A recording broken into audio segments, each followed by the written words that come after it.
Welcome, everybody. Thank you so much for joining us here for our first University Express class of the fall semester. My name is Katie Earle, and I'm the coordinator of the program, and I work for the Erie County Department of Senior Services. We're joined here virtually with Angela Keppel. I'm so excited to work with her on this. Before we jump into her presentation, I just want to go over a couple housekeeping things since it's our first class and we have a lot of new folks here. The first thing I want to let you know is this session is being recorded, and I'll try to post it on our website at a later date. Second thing, which I'm sure you've realized by now, is that you've joined muted and without a video of yourself showing. You haven't done anything wrong. That's just the settings we have for the program. You might also think that you're the only person here in attendance with us today, but I promise you there are others. We're just in anonymous participation mode, so only Angela and I are able to see everybody that's here. So we'll be communicating with you all through the Q&A panel today. So when most of you joined, that probably popped up right on the right hand of your screen. You just have to click that little caret to expand it, and you should see the text box. You can type it in there. You can send it to either all panelists or the host. That'll make sure I get it.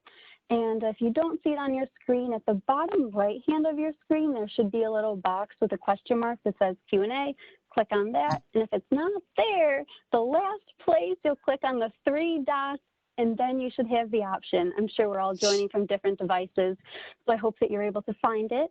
Angela's gone through her presentation and put a couple question mark slides, so we'll break for questions, but feel free to type in your question or comment as soon as you think of it, and we'll be sure to get to as many questions and comments as time allows. So I'd like to thank the sponsors of our program, my Department of Senior Services, Blue Cross Blue Shield of Western New York, Excelsior Orthopedics, and Wegmans, because they help make this program possible.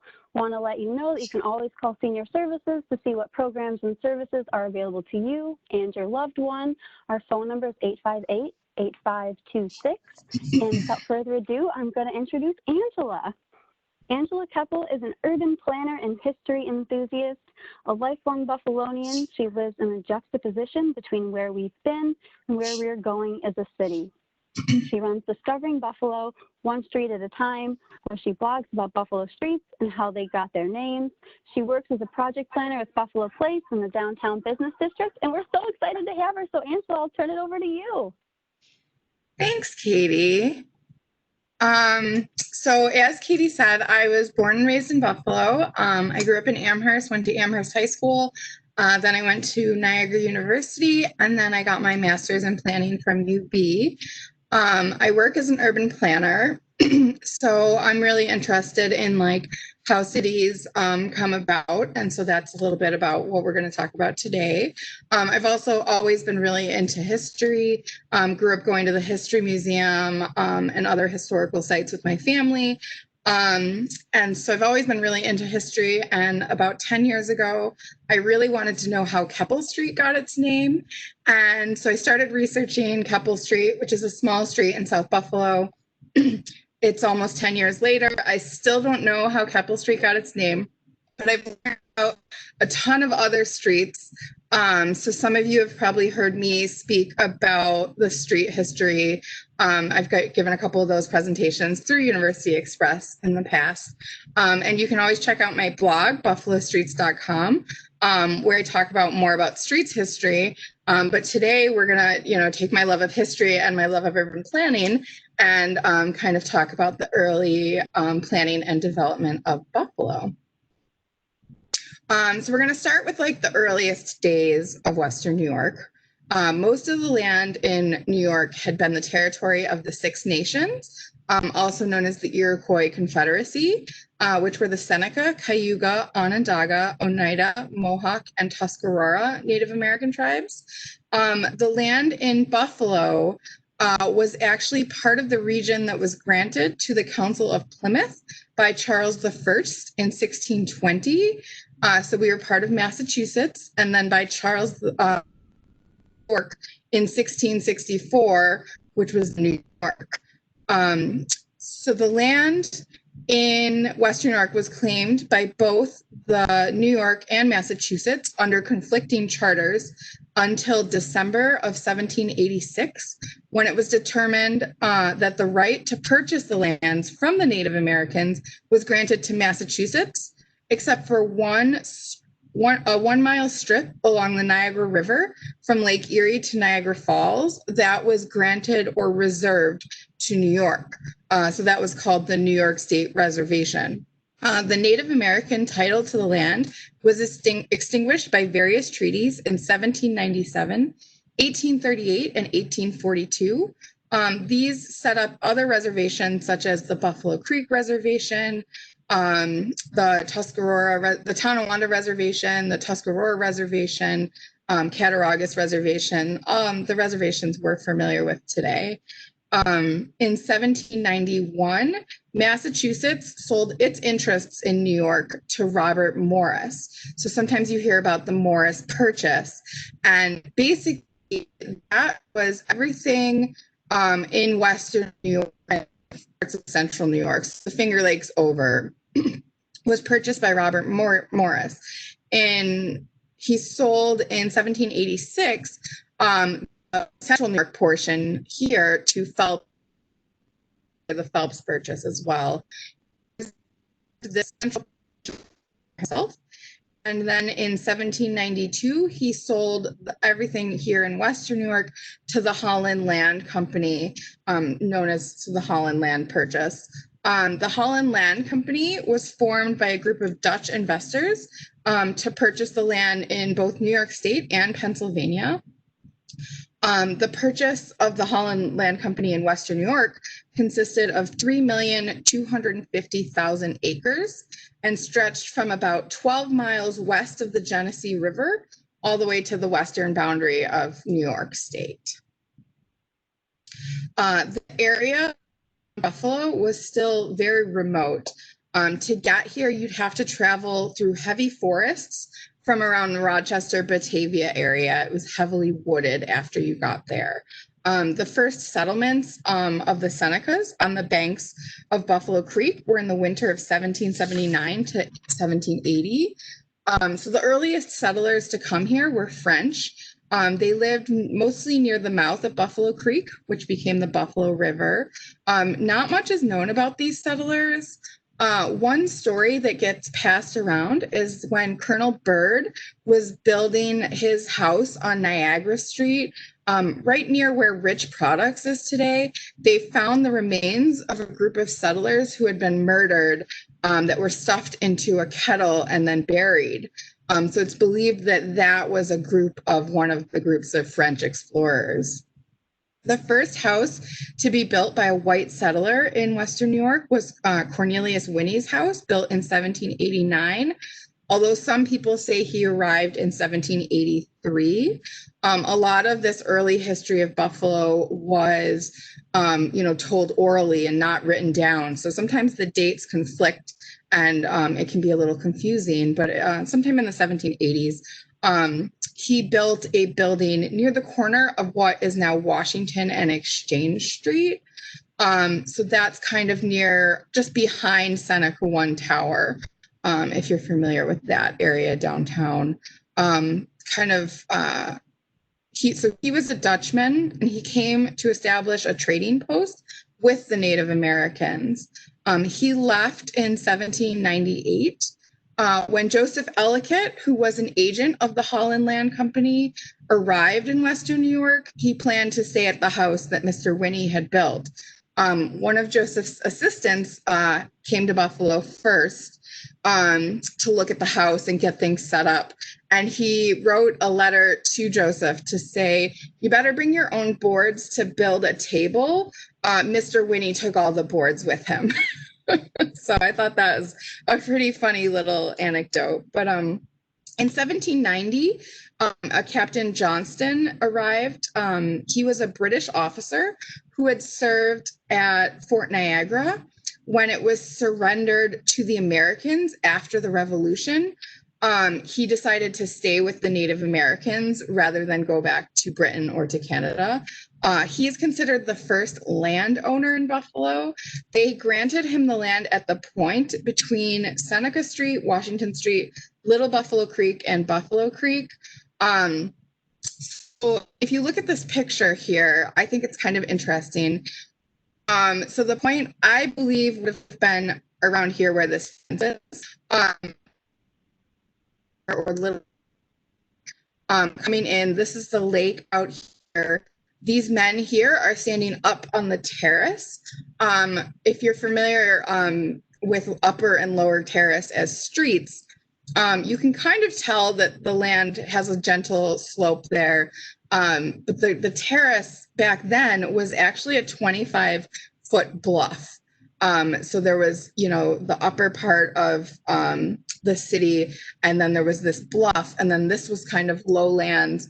It was very marshy, very swampy, and so there was this lowlands area under the terrace, and then above the terrace was where people were settling to. In 1796, Asa Ransom came to Buffalo. He was a silversmith who came from Geneva. He built a house at the corner of Main and Terrace, so approximately where Memorial Auditorium was located. Asa Ransom manufactured silver trinkets that he sold to the Native Americans. The first white child that was born in Buffalo was Asa Ransom's daughter. Asa moved to Clarence Hollow in 1779. You may be familiar with the Asa Ransom House. You can go to events there. They host teas. It's a restaurant. There was also a Black man living here known as Black Joe, also known as Joseph Hodge. He's recorded as living in Buffalo in 1796. He had a Native American wife and children and understood the Seneca language and often served as an interpreter. Some stories say that he was a runaway slave who had come to the North to escape slavery. So Joseph Ellicott was working for the Holland Land Company. He came to Buffalo in 1798 and he began to survey the land. He directed a team of 11 surveyors, each who had their own assistants.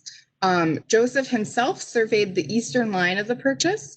The first wagon tracks or roads in Erie County were to improve the path from East Transit, which would have been Transit Road, to Buffalo, which would have been Main Street, and then from Buffalo to Batavia, which was known as Batavia Street, which is now Broadway. So Main Street and Broadway were really the first roads in Buffalo. As I mentioned, during the disputes over the land, Massachusetts was granted the title, except for a 1-mile strip that was reserved for New York. So this map kind of, I know it's hard to see, but if you can see this, it comes down from, this would be Ontario up here, come through, this is where Niagara Falls is here, comes around the river, and then it comes down through into Buffalo is like here. So this was a 1 mile, it was 1 mile, it wasn't 1 mile long, it was 1 mile in. So they measured from the riverbed inland 1 mile. So that's why it's called the 1 mile strip. Sometimes I know that gets confusing because you think of 1 mile as maybe 1 mile long along the land, but it was actually 1 mile in. So it ran from all the way up in Lake Ontario down to Black Rock, which was an outcropping of black limestone near where the Peace Bridge is today. In 1798, one of Joseph Ellicott's assistants, Seth Pease, surveyed the line of the reservation to establish exactly where that 1 mile strip was, because that land was not a part of the Holland Land Company's purchase. That land was given to the state, and then the state could decide what to do with it. So in 1802, the final treaty to extinguish the Seneca's claim to that mile strip was signed in Albany. There had been very little settlement in the area by the Seneca. Only 2 families lived there year-round. The treaty was initiated because the government wanted to build a fort at Black Rock. So the state divided up the land. The federal government was given 716 acres to be Fort Niagara. Stedman's Farm, which was another establishment in Niagara Falls, were given 680 acres. Jones and Parrish, who were two Revolutionary War prisoners of war, were given land, and then the rest of the land was divided into 111 additional lots. Each lot was about 160 acres. Because of the river and the curves of the river, the lots kind of varied in size greatly. Approximately 1 mile square is 160 acres. So 1 square mile at the end of the mile strip was set aside to become the village of Black Rock, which I'll talk more about in a moment. So when Joseph Ellicott came to the land, he decided that the main city of the Holland land purchase would be in the location of what we now know as Buffalo. But there was many people who doubted that a city would actually survive here. At the time, there was interference from the state because the mile strip ended slightly north of where he wanted to establish Buffalo. And then there was also the Buffalo Creek Reservation that was still owned by the Senecas. So this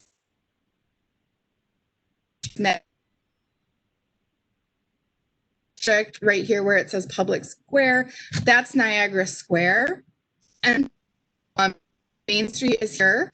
And then basically everything that's off this map, so like the arena and where the casino is now, that was all still Seneca land. And so they were trying to figure out where the border would come across here. And so Joseph Ellicott was a very good diplomat and a good negotiator.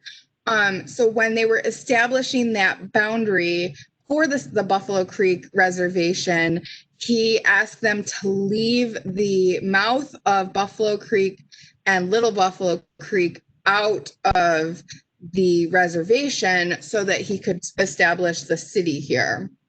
At the time, he really saw that there was a lot of potential, even though other people really didn't. At the time, the Buffalo River was still pretty simple creek. The river as we know it today, a lot of it has been man-made and established with reinforced to and dug out to be deeper. So there was a lot of marshland. Some of the area wasn't even navigable in a canoe. But he foresaw that this was a good location. It gave access to the Great Lakes. And he saw that it could be an important port way that the creek and the river converged on Lake Erie.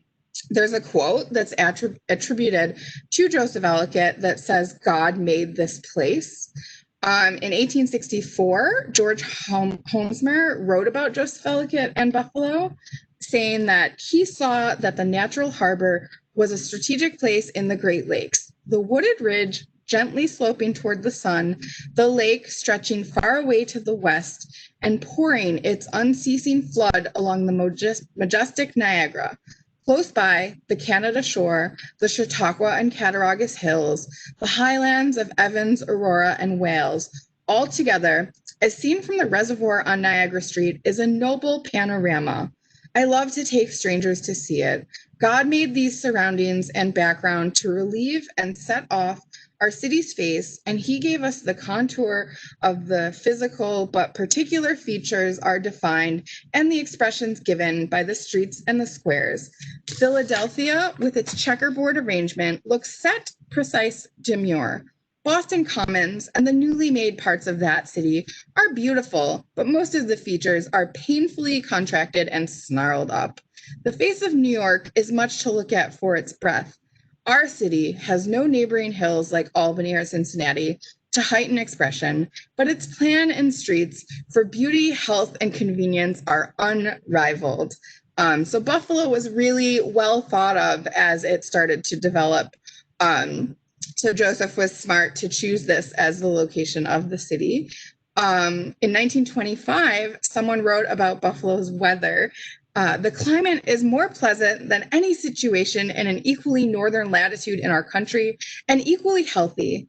The summer and autumns are particularly fine. The lake affords a gentle breeze during those seasons, much resembling a sea breeze, but of more elasticity and sweetness. The winters are less uniform than in other parts of the country. The snow rarely falls to a greater depth than 6 inches. The cold is not so severe as in other places remote from the lake. Yet in winter, when waters are covered with ice, the winds are often cold and piercing. So, people were really thinking about the location of Buffalo and where we were located. So this first map here of Buffalo was made in 1804 by Joseph Ellicott. He actually called the village New Amsterdam originally in honor of the Holland Land Company because they were Dutch, so he wanted to name it New Amsterdam. There was 25 settlers living here at the time. Basically, they said, nope, we're calling it Buffalo Creek. That's what we've been calling it. You can't change the name now. And so it became the village of Buffalo. They shortened Buffalo Creek to just Buffalo. If you're familiar with city grids, you may see this grid of Buffalo on like a wagon wheel that come off of Genesee Street, Erie, etc. All the streets came off of Niagara Square. It took a lot of inspiration from the layout of Washington, D.C. Joseph Ellicott had previously worked with his brother Andrew on the streets plan of Washington, D.C. So he really took a lot of inspiration from that when he laid out Buffalo. So he named the radial streets after members of the Holland Land Company. And then he named other streets after the Native American tribes that were nearby. So we have Mohawk, Huron, etc. And then he named a couple of the streets after animals. So there's Eagle, Coast Street, Swan Street, etc. He also purchased his own portion of downtown Buffalo. He purchased 100 acres that was known as Outer Lot 104. That is and so right here, if you're familiar with what used to be Shelton Square, where Church Street hits Main Street, there was like this little bump out, and then this property went all the way back to Jefferson. So it was a pretty large area. He planned to build a house there. And then he was going to donate a majority of that property to become public parkland. Joseph really believed in developing the city, and he donated a lot of the Holland Land Company land to things like parks, churches, community facilities, that kind of thing. So in 1809, the village street commissioners decided that they needed to get rid of this little bump out. So Joseph abandoned his plans. He left the plot vacant for the rest of his life. He moved to Batavia. He changed his will so that the property was no longer left to Buffalo. It was left to his family members. And then it sat there for years. It was then developed with buildings. A portion of it is actually was cleared during urban renewal in the 60s and 70s and became Five Flags Park and Fireman's Park. So we actually do have a little bit of a park near where Joseph planned this large park. This area is currently part of the city's planning efforts for the Shelton Square corridor. So there may be some improvements to those parks in the coming years. So next we're going to talk about Peter Porter. Peter Buell Porter was a lawyer from Connecticut who set up law practice in Canandaigua in 1793. He came to Buffalo in 1802. He was very influential in working with Joseph Ellicott to promote road construction here in Buffalo. In the beginning, they worked together. Around 1797, Joseph Elliott tried to convince Peter Porter and his friends to buy property from the Holland Land Company. Instead, they decided to buy land from New York State in the 1 Mile Strip. So he bought these lands and began to develop his own community north of Buffalo, which he called Black Rock. And so Peter Porter laid out this town site. He built warehouses, other trading facilities, and established Black Rock. So this is a map of Black Rock. I know it's hard to see. It's a very old map. Basically, right here would be the Peace Bridge. And then these are the streets here. The ones that go this way are named after states. So where like Massachusetts, Connecticut, Jersey, York, all the way down to Georgia, those streets. And then the streets that went this way to form the grid. So they went 1, 2, 3, 4, 5. One of the common questions I get about streets is why the streets on the west side have such a weird numbering pattern. We have 4th Street, 7th Street, there's a portion of 10th Street, but some of the streets in the middle don't have numbers. And that's because they were originally all numbers. And then over time, the city has renamed some of those streets. So like portion of 10th Street became Fargo, and different streets have different names. So they were originally named by Porter, and they were numbered. So if you're familiar with Black Rock as a community, you're probably thinking, wait, that's not Black Rock. And so we're going to kind of go through quickly where we are in like geography of the world of Buffalo. So as I mentioned before, when Western New York was originally part of both Massachusetts and New York. So in 1793, when we became part of the Holland Land Company, except for that 1 Mile Strip, that's when we became New York. So here's a map of New York. Basically, at that time, all of the Holland land purchased and that 1 Mile Strip was in Genesee County. So Genesee had one single time that was Batavia. So when Joseph Elliott was arriving in Buffalo, when he decided that it would be Genesee County, he took Genesee from the Seneca word Geneseeho, which means beautiful valley. Batavia was named by Joseph Elliott after the Batavi region of the Netherlands, honoring his Dutch investors from the Holland Land Company continually. So then in 1806, County. And then in 1808, Cattaraugus, Chautauqua, and Niagara County were created. You'll see that I did not yet say Erie. So at this time, all of Erie County was a part of Niagara County. So 1821, Erie County was created. So now we know what county we're in. So now we're going to talk about towns. So when Niagara County was formed in 1808, the area that makes up Erie County, which is this map, consisted of 2 towns, the town of Clarence in the north and the town of Willink in the south. Willink was named after one of the Dutch members of the Holland Land Company.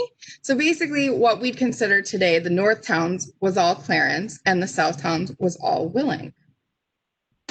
In 1810, the town of Buffalo was divided out of the town of Clarence. So the town of Buffalo was everything west of Transit Road. So that would include everything in Amherst, Cheektowaga, Tonawanda, Grand Island, the city of Tonawanda, and the city of Buffalo was all the town of Buffalo. So to get us to our current shape of the city of Buffalo, in 1818, the town of Amherst was created. 1836, the town of Tonawanda was created. 1839, we got the town of Cheektowaga. 1852, we got West Seneca. And then in 1909, Lackawanna. So now we know what town we're in, but that still doesn't explain. So in 1804,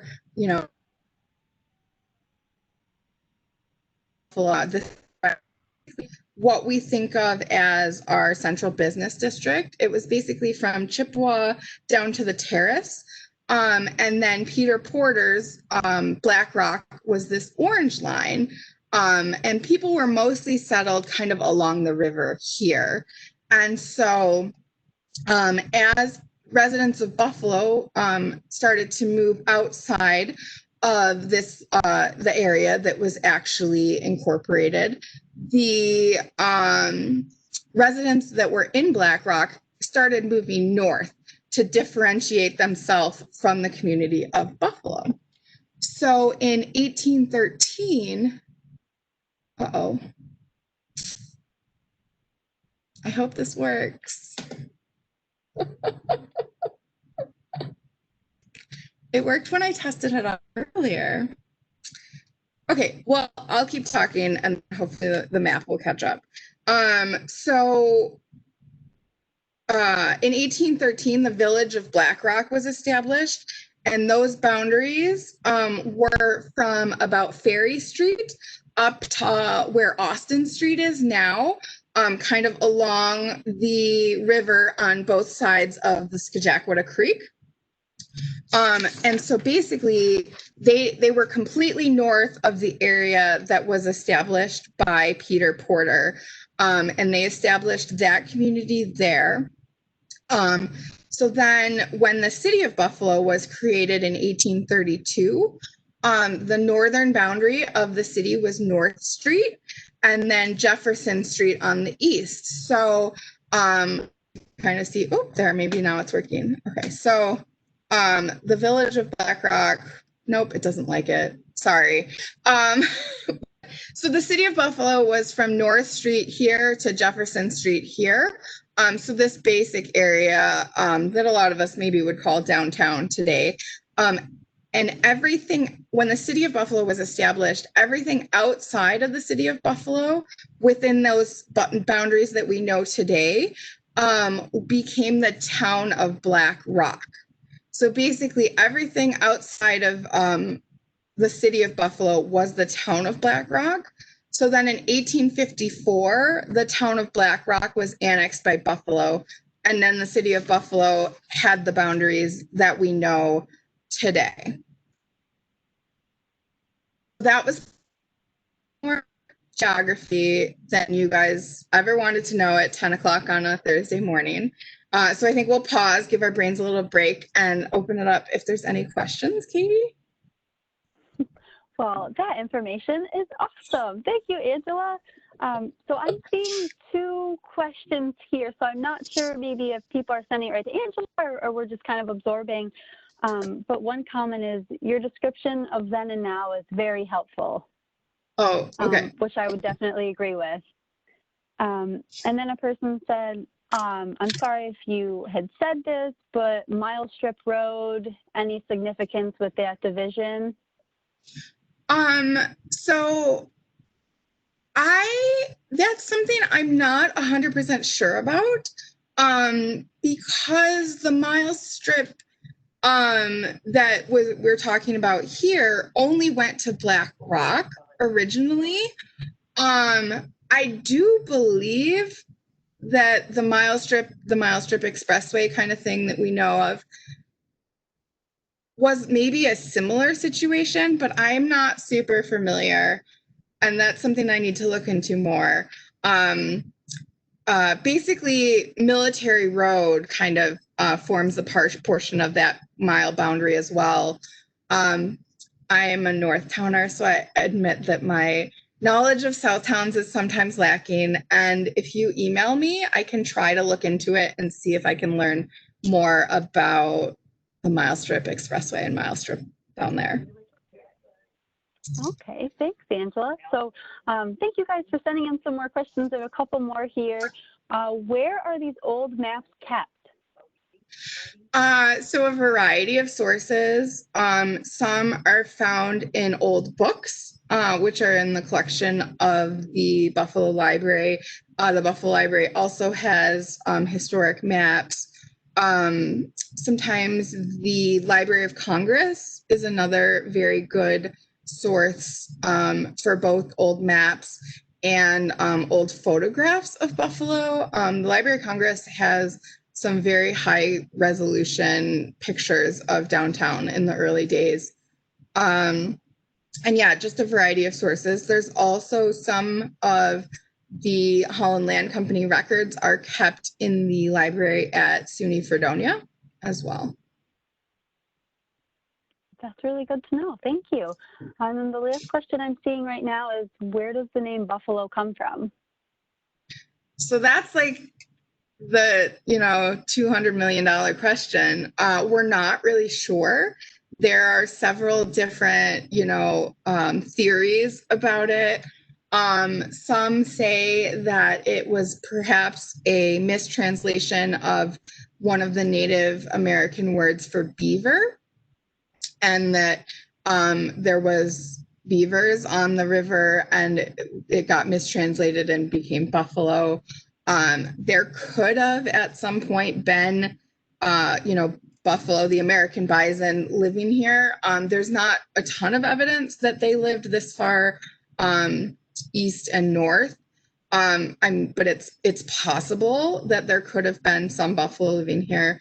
There's also the beautiful river theory, where it comes from the name Buffalo, beautiful river in French, from some of the French settlers that were originally here.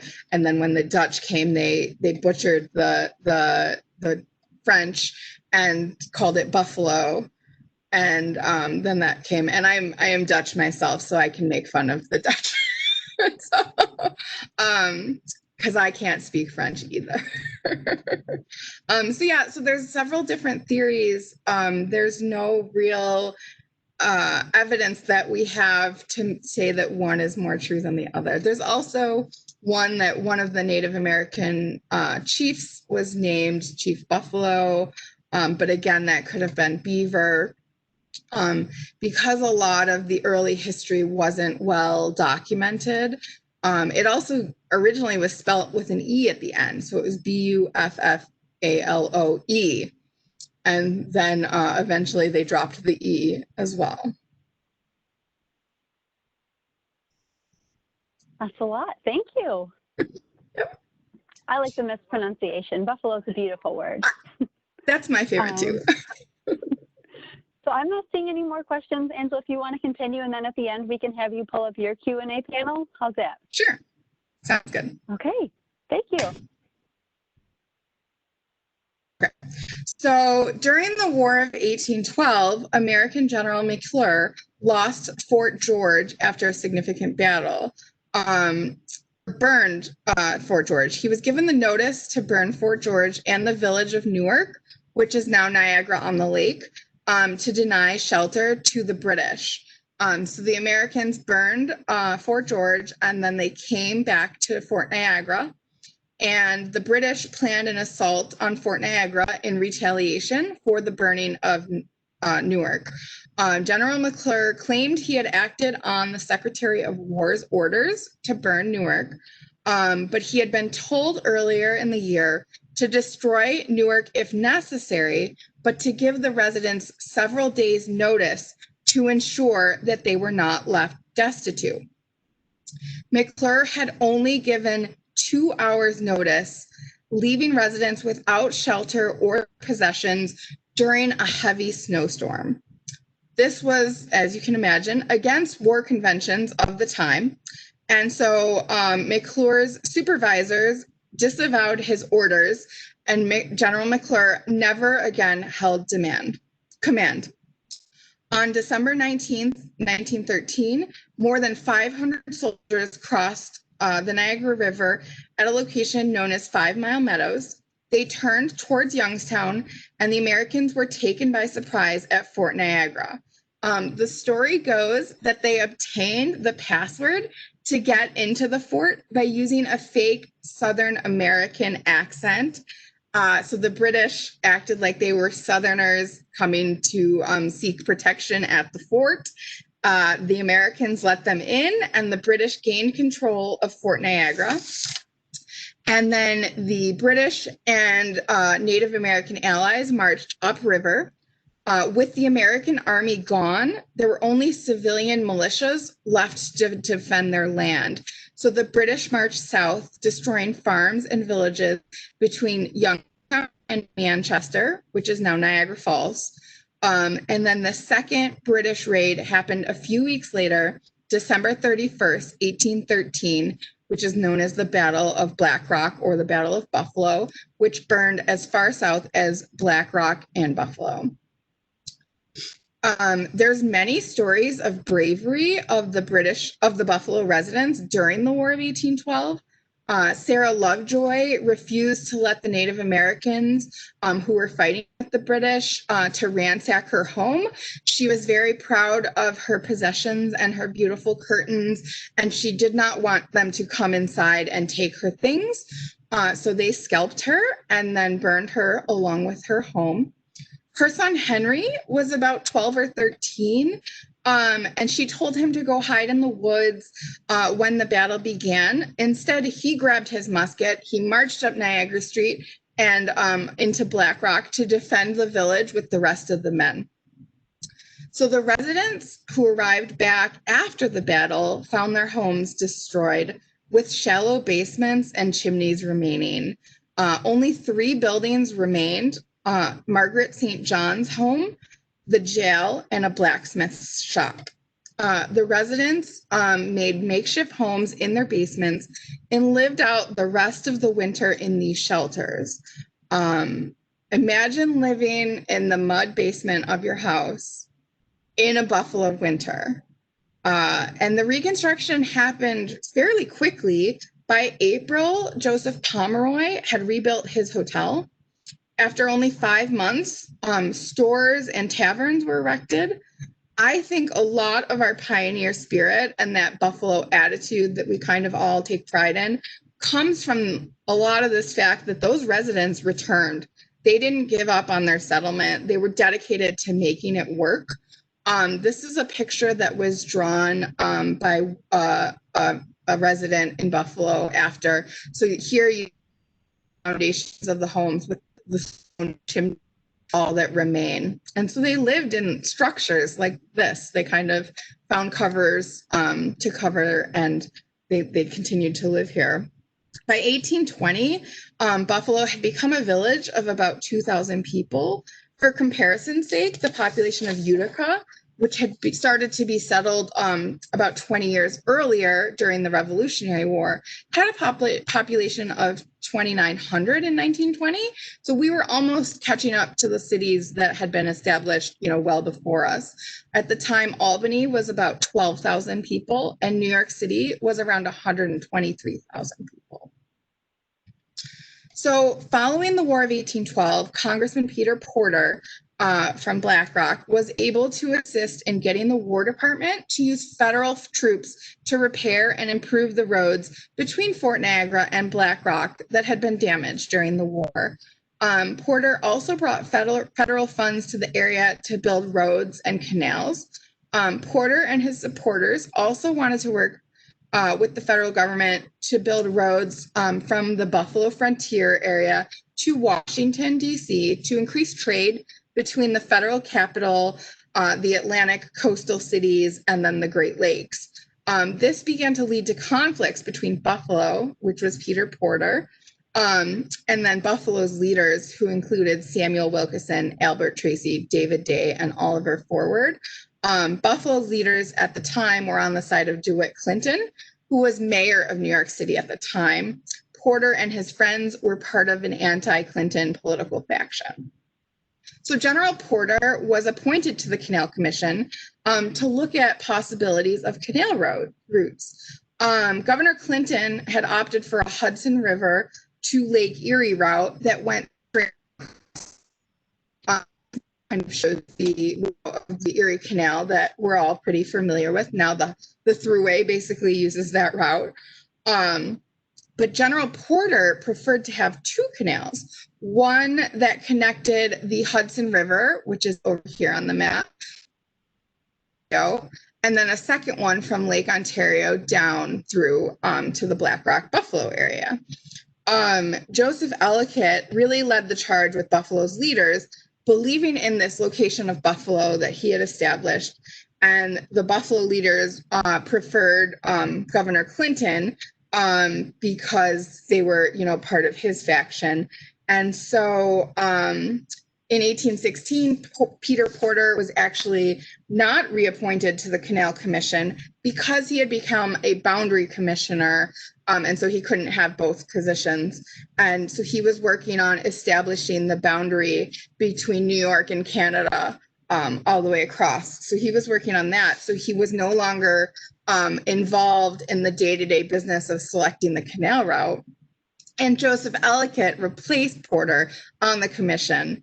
By now, DeWitt Clinton was governor, had a lot more power, and the Erie Canal took the alignment we're familiar with today.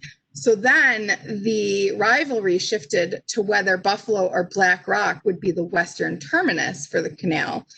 Black Rock had its large natural harbor, kind of where Squaw Island, which is now called Unity Island, is located, and the Scajaquada, there was a large harbor there. And then Buffalo was a little bit more windy and a little bit more issues with storms coming across the lake. And so if they put it in Black Rock, it would shorten the canal a couple miles, make it cost less. And if you all know how government projects work, the lowest budget is often what they like. But Buffalo had some advantages too. One of the main ones was that it was well out of range of the British cannons on the Canadian shore. So if you're familiar with the Niagara River, it's pretty narrow, and some of their cannons could have, shot across into Black Rock, whereas they can't shoot across the lake in Buffalo. And then also the higher water levels meant that the canal would have better water flow if it ended in Buffalo. So Samuel Wilkinson really led the charge for Buffalo, along with a group of his colleagues, determined to make Buffalo the canal terminus. And several reports were issued. Eventually, the Canal Commission designated Buffalo as the terminus of the canal in 1822 on the advice of 4 out of 5 of their engineers. So the efforts by Porter and his friends were fruitless. The bills were passed to continue the canal all the way to Buffalo. Joseph Ellicott continued to be involved in the canal. One thing that he really pushed for and convinced Governor Clinton of was using local talent to design the canal, local engineers, instead of the British engineers. He also donated more than 100,000 acres of Holland Land Company land for the canal project. Interestingly, this land that he donated was not actually part of the land that the canal was built on. It was land like kind of over here. And he donated that to the state so the state could then sell it and have money to finance the canal. So the canal opened in 1825. Samuel Wilkinson and the others worked to ensure that the growth of the city happened after the canal opened. They knew that the canal alone wasn't enough to nudge Buffalo up towards being a great city. So they built businesses that took advantage of the shipping opportunities that the canal allowed for. So Samuel Wilkinson did everything from helping to dig out parts of the harbor during the canal construction to opening canal businesses to increase trade. His biggest business was the manufacture of iron furnaces, but he constantly was looking for new ways to help use the port that he built. He was later elected mayor of Buffalo. While he was mayor, he built 52 miles of streets and sewers, which was the majority of Buffalo's streets at the time. Samuel Wilkinson is my favorite Buffalonian. I actually named my bicycle after him. So just a fun fact. Another person that was really important to the growth of Buffalo was Joseph Dart. Joseph Dart came to Buffalo in 1821. He opened a shop in Buffalo working on the fur trade. He learned the Seneca language to trade with them and expand his business. During times when the fur trade was slow, he tinkered around with the idea there had to be a better way to store the grain. So when grain was coming in from the breadbasket states, a lot of times it would be piled in piles that would get damp. They would be susceptible to rodents. So he thought there has to be a better idea. So in 1841, he perfected his invention. 1842, he built his first grain elevator near where the Buffalo Naval Park is today. This is a picture of the Joseph Dart's first grain elevator, which this is in the collection of the Buffalo History Museum. So industry along the Buffalo River really grew because now they could store a lot more grain, store it more efficiently, and improved the ability to, be able to efficiently store the grain and keep it, and so that all of the grain would be able to be sold because it wouldn't be spoiled. The technology that Joseph Dart invented using the buckets and pulley system was used up until 2006 when ships were changed to the automated technology, which still uses the same bucket and pulley system, but it's vacuum powered instead of having manual scoopers scooping the grain. So Joseph Dart, he actually never patented the grain elevator. He saw it as a gift to the world. So while he had financial success from his personal elevator, he never saw much fame and fortune as he likely could have, because grain elevators popped up all along the river. As you can see in this photo, there's several located there. Originally, they were built out of wood. As concrete came into use, they became these concrete giants, which many of which are still standing today. So the grain elevator really helped Buffalo become a major shipping port, an important connection between the grain markets out west and the major cities on the East Coast, and then also shipping back the other way. Finished goods from cities like Philadelphia and New York and Boston would come through Buffalo to then go back out west. Immigration was also an important part of Buffalo's growth. During the 19th century, many waves of immigrants came through Buffalo. Many came along the Erie Canal from New York City. Others came down from Canada, so we had them come in from both directions. The Irish and Germans were some of the first immigrants, followed by the Polish and Italians. Along the canal, there was a spot called the Immigrant Steps, which was where many of these immigrants first arrived in Buffalo. In just one day in 1839, 5,000 immigrants came through this area. Some stayed, and then some continued heading west towards cities like Chicago and Detroit. So when Erie Canal Harbor rebuilt this section of the canal that was where the Aud used to be, when they rebuilt that area where they do ice skating now in the winter, they knew how important these immigrant steps were, so they recreated them. I gave a tour to some Girl Scouts last fall, and so this is me and the Girl Scouts. The immigrants settled into different areas in the city. This is a map from the 1920s that shows the different areas. The Polish area in Broadway Fillmore, the Irish in the First Ward and South Buffalo, all of that kind of thing. So Buffalo grew fairly quickly because of the demand from the canal and these immigrants coming to live a new life. When Joseph Ellicott arrived, as we talked about, the village only went north to about Chippewa Street. And so that's the black area here. So that's like in 1804. And then in 1832, we went all the way to North Street and to Jefferson Street. So 18 this boundary of Buffalo. When they incorporated in 1832, they figured that was plenty of space.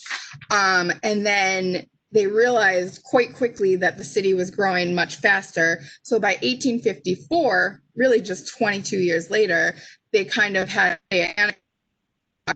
basically the boundary that we know today. So in just 50 years, the city had grown from a pioneer village to a decent sized major city.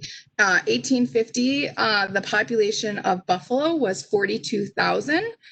For comparison, New York City had about 500,000 at the time. Albany was about 50,000.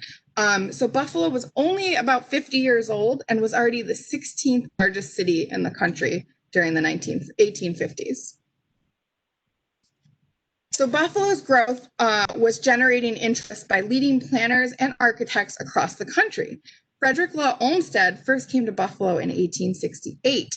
He had just finished designing Central Park in New York City and was invited to come build a similar park for Buffalo. Olmsted decided instead to create a series of parks and parkways to connect them. He presented his plan for Buffalo at the Centennial Exposition in Philadelphia in 1876. He declared Buffalo as the best planned city as to streets, public places, and grounds in the United States, if not the world. So this was based on Joseph Ellicott's plan before he had even done any work. So we were the best planned city, and then Olmsted made it better. The centerpiece of Olmsted's system, which we know as Delaware Park, was also expanded and enhanced by its connections. This is Delaware Park Forest Cemetery, which was established in the 1850s, and then the Richardson Building, which we'll talk about in a minute, that became Hotel Henry. Farm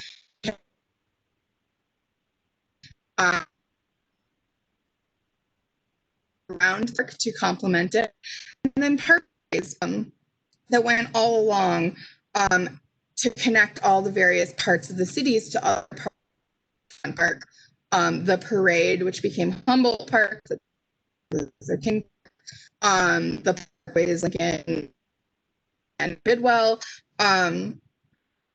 One thing that I think a lot of people don't know is that Fillmore Avenue, which runs right here, connecting to Martin Luther King Park, was originally designated a parkway as well, which would have eventually connected to the South Buffalo parks, which are just off this map. There were a few plans for Fillmore and where it would connect. None of them were fully developed. Fillmore was never as grand of a parkway as Richmond or Lincoln Parkway, so it was converted to commercial use in 1906.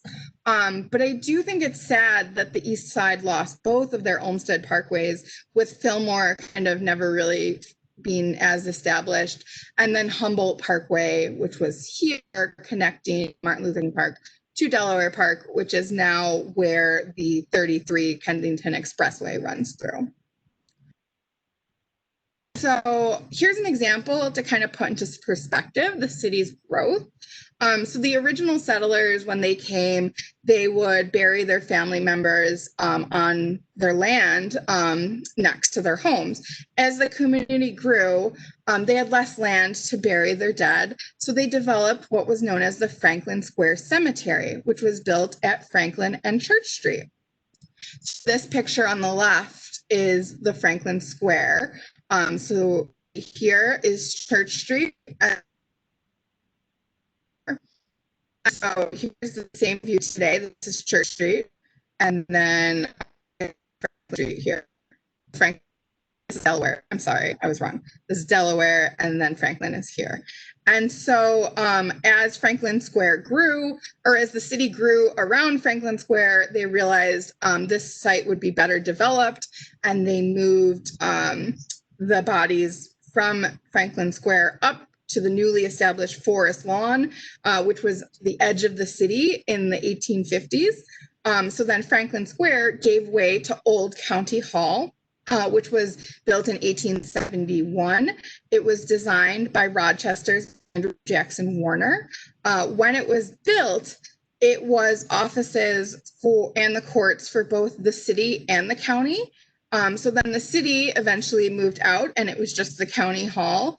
And then the county hall grew to establish the new buildings, the Rath building that Katie is in right now.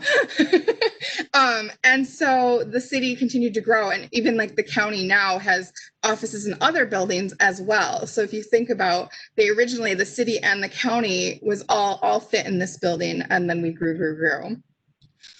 Another thing about that cemetery is it was near 3 churches at the time, St. Joseph's, St. Paul's, and First Presbyterian.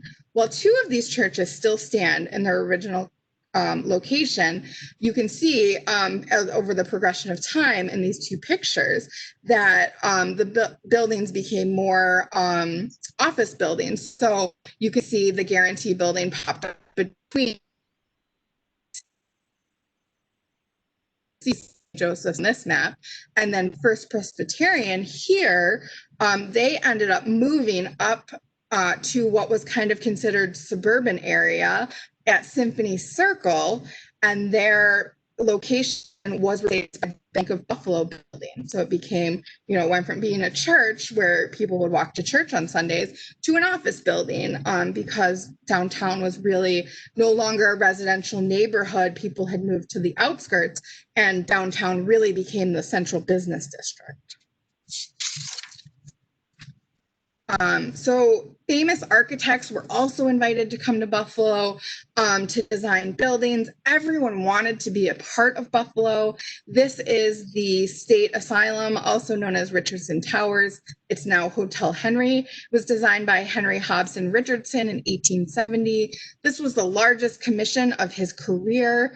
The grounds around the state hospital, as I mentioned, were designed by Frederick Law Olmsted to blend seamlessly into his park system. Louis Sullivan, who was the father of the modern skyscraper, came from Chicago to build the Guarantee building in 1896. This was one of Buffalo's first skyscrapers. It was conveniently located just across Church Street from Old King Hall, which we were just talking about. It was designed to be used for office spaces for businesses that would work with government, things like lawyers, insurance, etc. It's actually still used by lawyers today. It's the offices of Hodgson Ross. The building is well known for its intricate terracotta exterior. People travel from all over to come see this building. I'm often surprised because I live and work downtown. So I'll be walking around and people will be like looking at a map and I'll help point it out to them. Often people are really excited to see a Louis Sullivan building here in Buffalo. Daniel Burnham, who was also a famous Chicago architect, particularly he was famous for designing Chicago's World Fair, the City of White, which you may have heard of. He designed the Ellicott Square building. When this building opened in 1896, it was the largest office building in the world. Largest building in the world in Buffalo. Like, to me, that's surprising. But Buffalo was the place to be. A key feature of this building is the beautiful interior courtyard, which is lit by skylights. It's still a hustling and bustling office building. There's a few restaurants that are located around the edges of the courtyard. So it's a very popular lunch spot. Sometimes we'll have people playing the piano. In Christmas time, they put up a big Christmas tree. And so it's really a nice place. If you're ever downtown during the day, I highly recommend walking through because it's very beautiful during non-coronavirus times, I guess, of course. So by the end of the 19th century, Buffalo had become the 8th largest city in America. We had a population of 352,000 people. Just for comparison, New York had about 3.4 million. Chicago had about 1.7 million. Buffalo also had a high proportion of millionaires. It's sometimes said we had the highest number of millionaires per capita in the country. So Western New York was selected to be the location of the Pan American Exposition, which was the World Fair that was held in 1901. Buffalo as a fair location was strategic because of our rail connections. Most of the population of the United States, which was about 40 million people, were able to come to Buffalo with a one-day train ride. And then the rise of alternating current power transmission had also allowed Buffalo to be illuminated using power from Niagara Falls. So approximately 8 million visitors came to the fair. The fair showcased new technologies such as incubators for babies and x-rays. The fair brought a lot of attention to Buffalo's access to water and rail. And actually, Western New York became a prime place for steel due to its shipping capabilities, and many saw that for the first time during the fair. There's rumors that John Albright, who was one of the fair commissioners, used his influence from the fair committee. So when they'd go to visit potential places that the fair might be located, he also would executives with them to see the sites, and then he thinking that he could sell them on using the site for steel if it wasn't chosen to be the fair site. And actually, Stony Point in Lackawanna was considered one of the early locations for a Pan Am, but then they decided not to use it, and it became Lackawanna 9 after the Rumsey Farm site in North Buffalo was selected for the expo. So Lackawanna Steel was then purchased by Bethlehem Steel and became the largest steel plant in the country. It was largest physically, not the largest capacity. And Buffalo really became this industrial powerhouse. We were showcased for the world. Our industry was continuing to grow, after just 100 years. And so I'm going to end with this quote from Henry Smith, which was written in the 1890s. 100 years ago, the site of the city of Buffalo was a wilderness wherein representative of the race that now constitutes her population had not set his foot in permanent settlement, where now extends miles of broad and beautiful thoroughfares, lined with imposing edifices that characterize the most prominent cities of America. The Indian then followed her warpath or the hunt through the thick forest and over the open plain, and here made his primitive home. 70 years ago, the site of the present proud city was a burned and blackened waste, far more desolate of aspect than was before the hand of civilization had impressed here.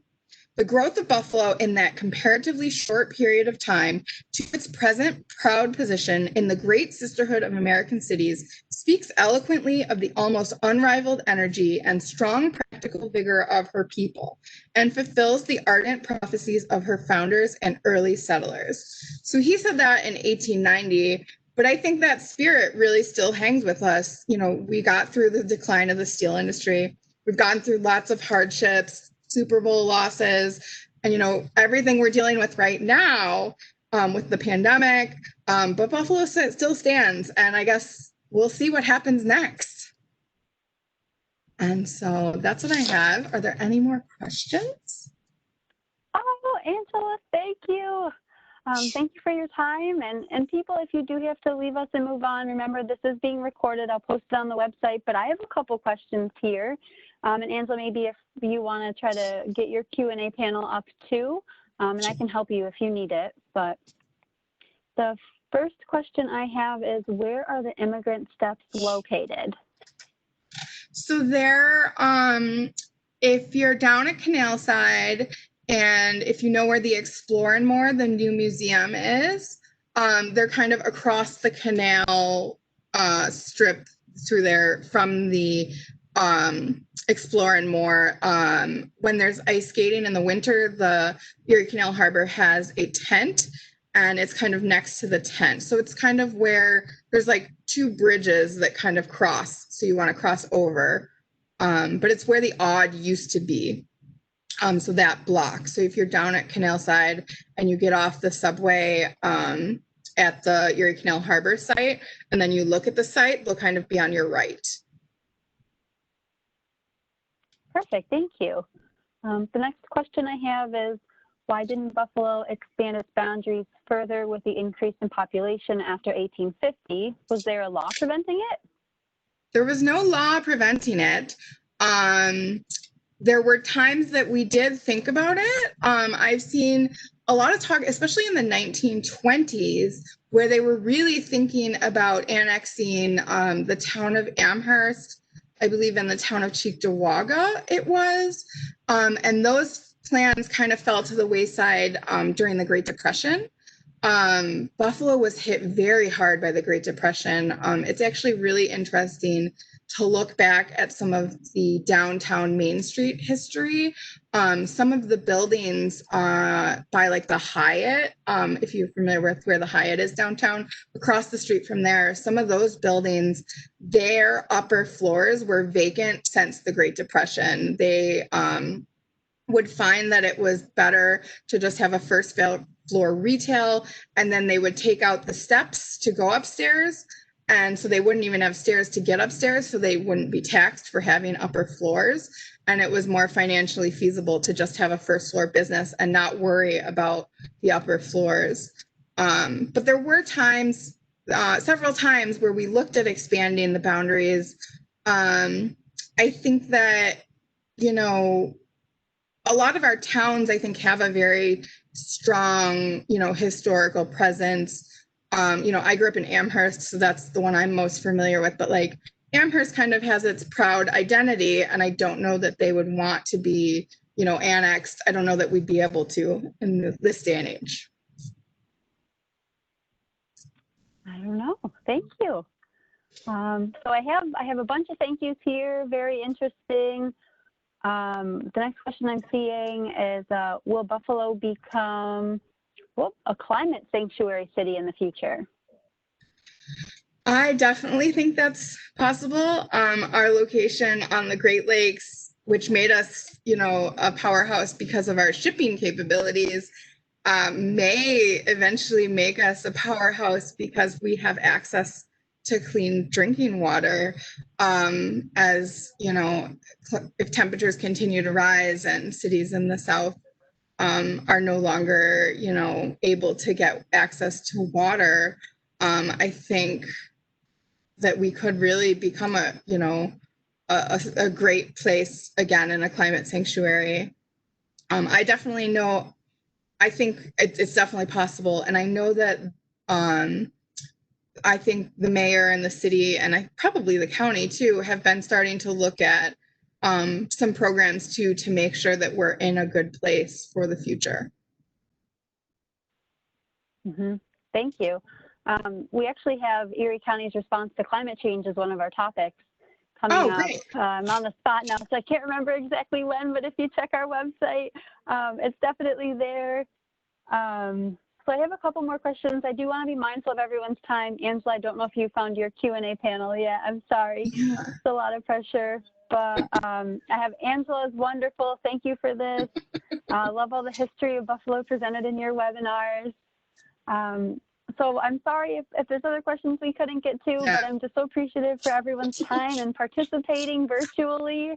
I know it's not the same as being officially in person, but it's what we have now. And thank you all. Have a wonderful day. And Angela's next class is Tuesday, December 1st at 10 a.m. on what's going on with that project, recent Buffalo construction updates. Yeah. So hopefully we'll see you then. And if you have specific projects that you would like me to cover in that presentation, feel free to email me at buffalostreets@gmail.com.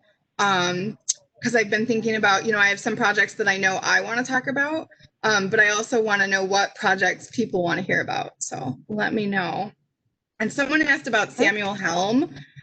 There is a historic marker about him near the police station at Main and Tupper.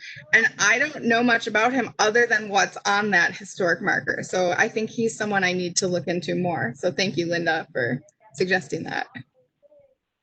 Cool. All right. Well, with that, I will stop recording.